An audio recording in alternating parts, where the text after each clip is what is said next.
Hey guys, FitByCourt. I am coming at you today with a breakdown of just a squat, a basic squat. There's so many little things that we want to think about when we're squatting to really keep the form perfectly in alignment, keep everything nice and safe. Like I said before, I've got experience. My dad's a chiropractor, so I grew up with an understanding of the body that was a little bit different.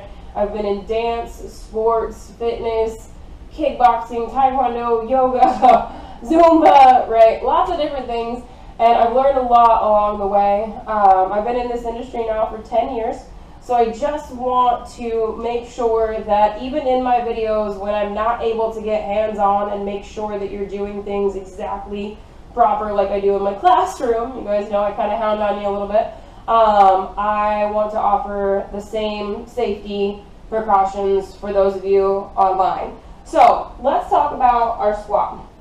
We want just a basic everyday squat. We want feet to be about hip width apart.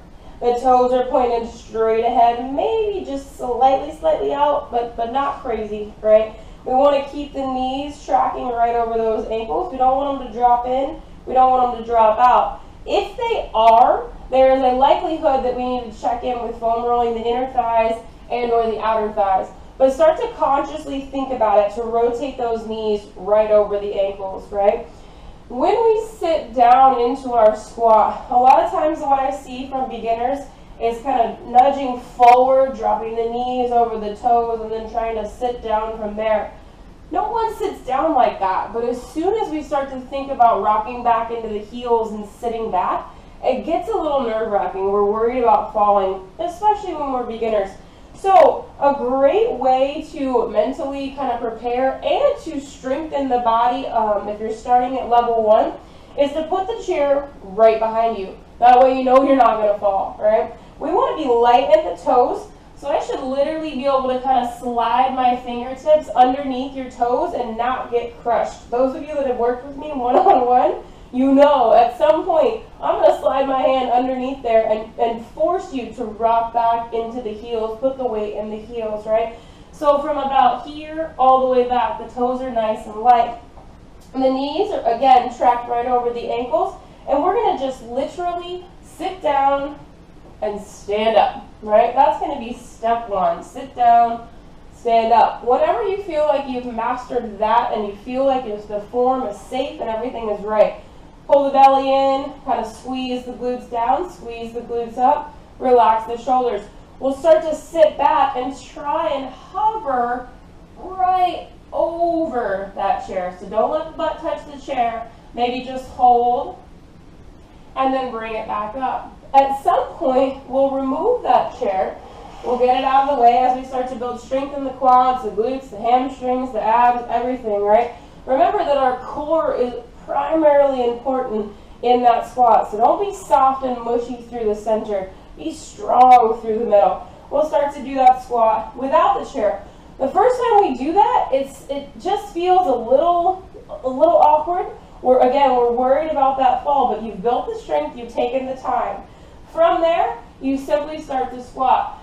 Depth comes later, so allow yourself the space to find the proper form. Keep the knees behind the toes. I say that a lot, but I've learned that not everyone knows exactly what I mean. So kind of envision a line drawn straight up from the toes, and don't let the knees jut out over that. Again, we have this tendency to drop forward, but we all have enough risk on the knees. We have enough injuries in the knees. We don't need any more. All right, so sit back, drop it down. Maybe you start with that quarter squat, and that's where you stay. And then eventually you start to get a little deeper.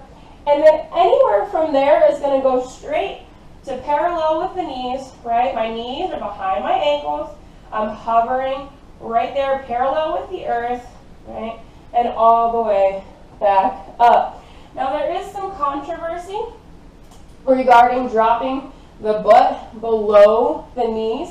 In our yogi squat, we talk about it, right? We kind of open the toes out and we sink all the way down and we're stretching. We're not adding additional weight. We're not going up and down and up and down. I highly, highly recommend leaving your squat no deeper than parallel and back up. There is proven information out there that as soon as we take that angle on the knees, we drop that butt below the knees, you're putting more pressure on the knees.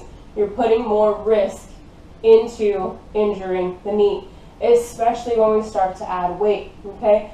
So, just keeping all that in mind, all the little steps, feet are straight ahead, knees are over the ankles, belly pulls in, we drop, we raise. All right, guys? That's it. That's your basic squat. You're going to see that in our butts and guts videos. You're going to see it throughout Total Body Blast and different exercises that we do. Keep it safe, keep it real, keep it strong, keep working, guys.